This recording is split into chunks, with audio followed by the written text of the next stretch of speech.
Okay, so we'll call the meeting to order, the public hearing on the West Street expansion, and ask everyone to stand for the Pledge of Allegiance.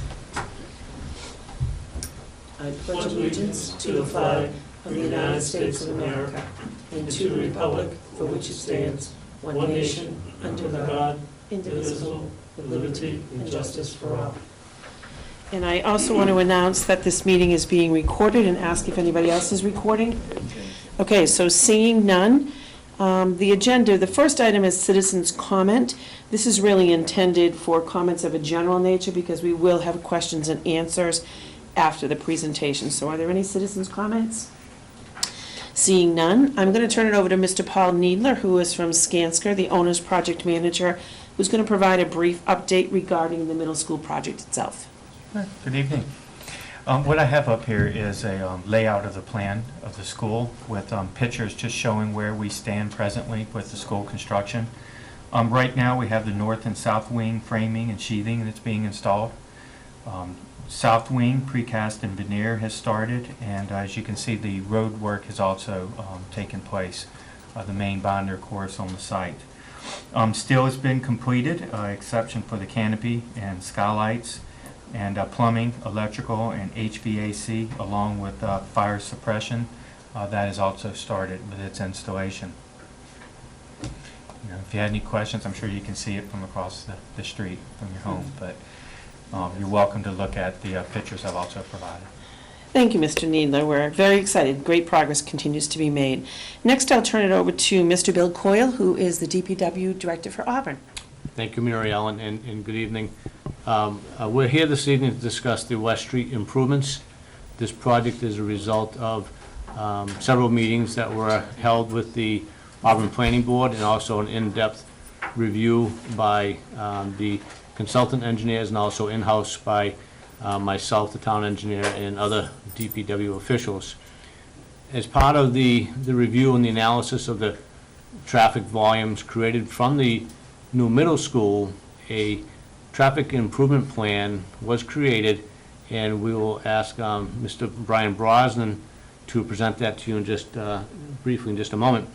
But initially, just to give you an idea of the overall proposed project and its impacts, the traffic volumes from the increased number of school buses and employees resulted in the need for left turning lanes into the main site drive of the middle school rather. And also there was a significant number of increased turning movements going left turns from West Street onto Route 12 northbound. And as a result of that, that has created widenings that are necessary to accommodate this. And I'll ask Brian if he could go over in more detail what the potential impacts would be to the adjacent properties and to explain the project in a more specific manner. Brian? Thank you, Bill. Is it okay if I get up and go to the podium? I might have a better, my hands kind of down.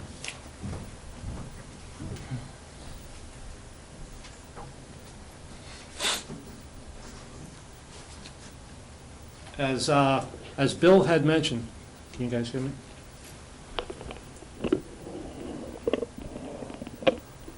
As Bill had mentioned, the impetus for the major impetus for the improvements here is because of the traffic that's going to be generated from the new middle school. So we were providing a new left turn lane throughout the bulk of the project area, and as Bill mentioned, that is going to result in widening of the roadway.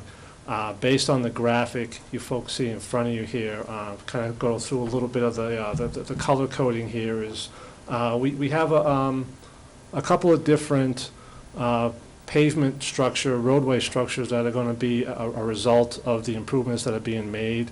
The most significant one is because of the widening.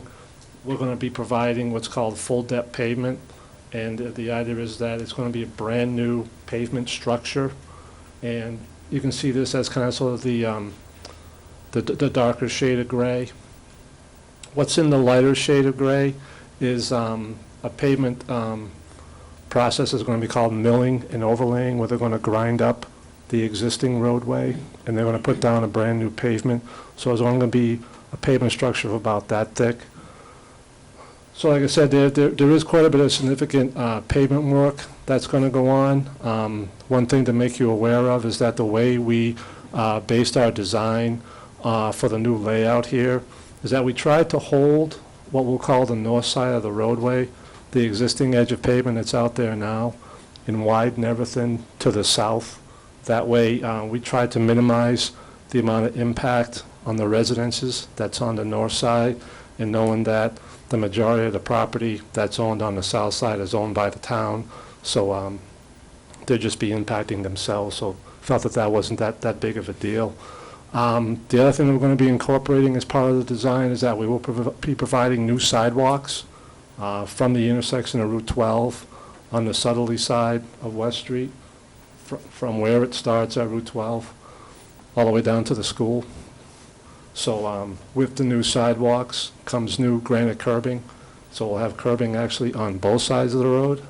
The north side, like I said, with curbing, will also be just regrading in front of most people's properties, and where you see in kind of sort of the off-color gray is new driveway openings and new HMA sidewalk. So there will be a need to impact some private property, but the impacts are going to be minimal with new driveway asphalt aprons being constructed.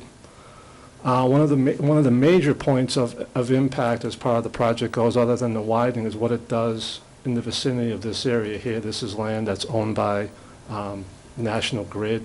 There is a wetland out here now, and we're going to be impacting that wetland, so we have to replicate any wetland area that we fill in, and we've called for an area here to do that. We will be presenting these design plans to the town's Conservation Commission next month to get their approval about what we're proposing here.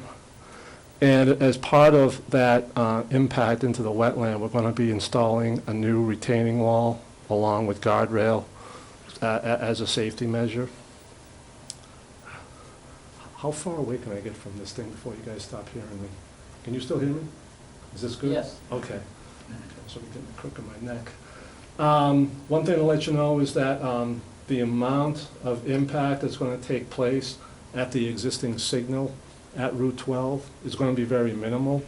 We may need to just change some of the timings of the signal system that's there, and maybe change some of the existing heads, but that's about all that we're doing. Obviously, you can see here we have the entranceways to the school driveways. We'll be meeting into those. Obviously, we'll be restriping the entire length of the project. This is winds up being about 1,300 linear feet of new improvements. One thing you notice down below the graphic here is a profile of the roadway. As I mentioned before, we're going to be redoing the pavement that's out there, but we're going to try to maintain the existing level out there, so we're not really filling or cutting any of the roadway. But as you can see, there is a big hump in the middle of the road, which results in a low point on either side, so that's where drainage is going to collect. So as part of the drainage improvements for this job, we're going to be utilizing an existing cross culvert that's here, an existing pipe, and we're going to tie in the drainage there as an outfall, and we're also going to be providing a new drainage outfall just to the west of the old boat ramp that's out there now. So those are some of the drainage improvements. We do have some easements that are going to be required as part of the improvements. We're also going to have land taking as part of the improvements. Like I said, most of the land taking is going to be on town property. But like I said, there will be some impacts to private property, but like I said, we try to minimize that to the greatest extent possible. And that's pretty much the details as you see it in front of you. Thank you. And Brian, if you could just touch upon the approach lanes to Route 12 from West Street. That's going to be a left turn lane, I believe, and then a through left and a right. Yeah, what happens right now is that there is an exclusive right turn lane here as you're approaching Route 12 from West Street. Based on the traffic analysis that Bill had mentioned previously, this is kind of an underutilized type of lane. There's really not a lot of right turn traffic that's coming out here, so the idea is that we are now going to keep pretty much the width of the, at the intersection the same, but we're just kind of sort of assigning the lanes. Well, there'll be an exclusive left turn lane, because there are 2 receiving lanes on Route 12 going northbound, and we'll just make the right turn lane a right, a through, and a left. A lot of that is to accommodate the left turn in traffic that's going to happen for all the folks coming to and from the school in the morning and in the evening. So for all practical purposes, it should function almost as a double left as you exit out, although in that further right-hand lane, you'd be able to go straight and right. But as Brian mentioned, very few people do that, so it'd almost be a double left turn lane, 2 lanes taking left onto Route 12, and especially in the morning commute when the peak volumes are heaviest.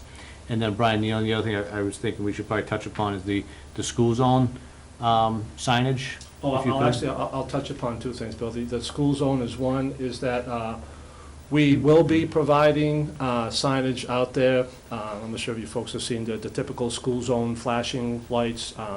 There will be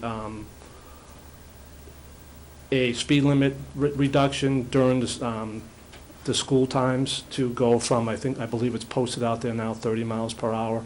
That'll be reduced to 20 miles per hour during the certain times of the day for the school, primarily in the morning and in the evening.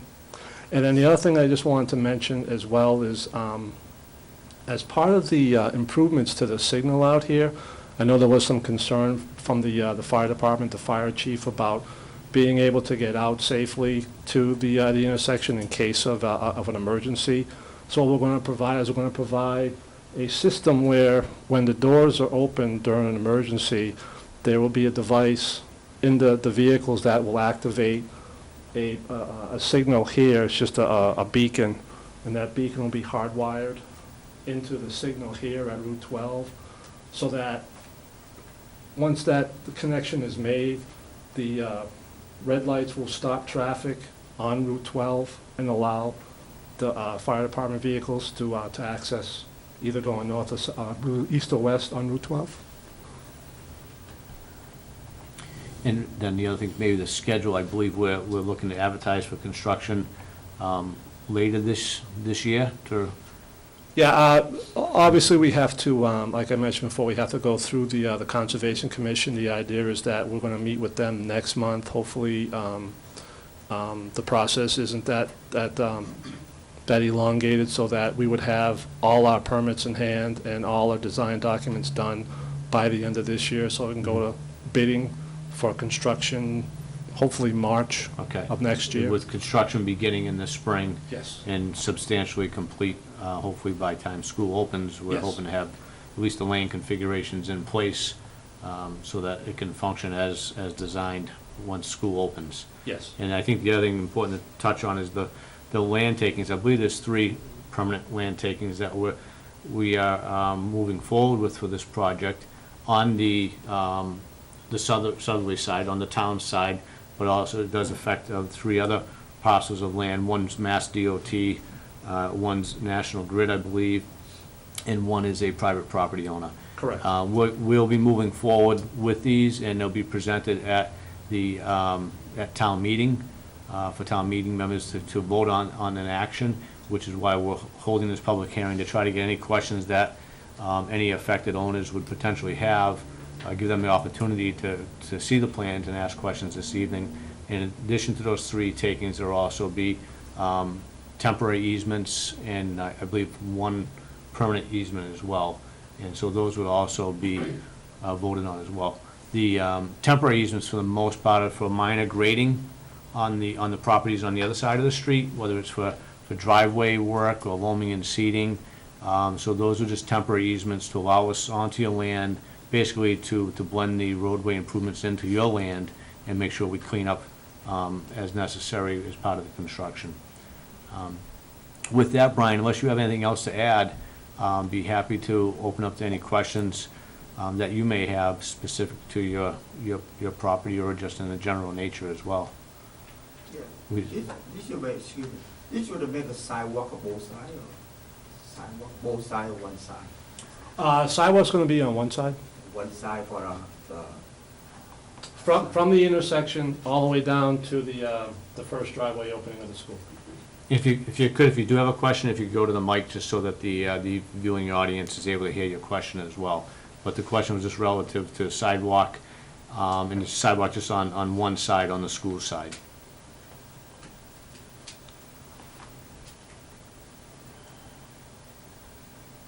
Mark, did, Yes, sir. Yeah, well. Yeah, Okay.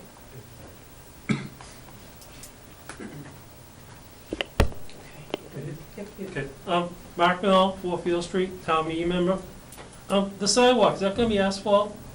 And, are you gonna, how many, curb cuts in that sidewalk? The sidewalk will be primarily asphalt in the area where we are impacting the wetland. You'll see it's colored in the yellow. That would be cement concrete. And the amount of curb cuts, 1, 2, 3, there'll be 3 or 4 on the school side, and 1, 2, 3, 4, 5, approximately 6 on the north side, just to accommodate all the driveways that are there now. Do you think it'd be possible to put, tag type where the, curb cuts are at, for the vision impaired? Where we have the major crossings of the driveway for the fire department and both driveway openings for the school, there will be concrete pads there with the tactile panels. Going across the curb cut, Yeah. the driveway? We don't have them at all the driveway opens. We just had them at where the major openings were. Why not? We can certainly consider that. Okay. And at the intersection of West Street and Southwood Street, are you gonna have pedestrian lights on each corner, the intersection with the audio sound? There is pedestrian phases on that signal now. It's through a push button. I don't believe there is audio associated with that signal, but we can certainly reach out to Mass DOT to see if they could provide that. Now, is there tag type there too, like in the crosswalk? I believe so. I'd like to see that. Okay. And the sidewalk going from West Street, it's up to the new school, is that on the right or left? Do you have to cross? No. Well, no. It's on the sidewalk's on the school side. Yeah, but when you're walking into the new middle school, do you have to cross that road? on the site itself? Going up to the new middle school? Do you have to cross the site drive if you're coming from Route 12, the main site drive, to go up the sidewalk? Basically, is it on the right or left? I think it's on the right. I think it's on the right. So you have to cross, Yeah. so you put the tag type there too? Yes. Okay. I think that's probably, so when do you think you start the whole project? I believe, we're hoping to start in the spring, once the Okay. construction season, the weather allows for construction to begin. Is the reason why you don't put tag type across the whole road? With a crosswalk, with the pedestrians? Across the entire Yeah, roadway, Mark? Are you talking about the entire sidewalk? no, But where just, the curb cuts are. I think typically they're required at intersections. Okay, So I think what VHB, and what Brian is saying is that they treated some of the major driveways similar to an intersection because of the traffic volumes that you would see. But we'll take a look at, see if it's Okay. possible at the other curb cuts as well. now, coming from like Drury Square, is that right, that lane go right turn only still? Yes, there's no proposed changes on the Route 12 approaches. Okay. Okay, thank you. Okay, thank you, Mark. This should work. This is good for the. Can you approach the mic, sir, and just state your name? My name, Ted Dow from 18 West Street. 18 West. Yeah. This was concern for a mailbox. sidewalk on that side, and mailbox will have to move on her side, or? If we need to, if any of the mailboxes need to be removed and reset, that would be included as part of the project. Yeah. So if we're affecting your mailbox and the postal service can no longer access it because it's 2 feet too far away or it's too close, we would remove and reset that as part of this project. And they would remain on the same side of the Yeah, street. it would stay on the same side. The same side? Yes. With a hard time go across the street, you gotta. No, we're not proposing to change that. Yeah,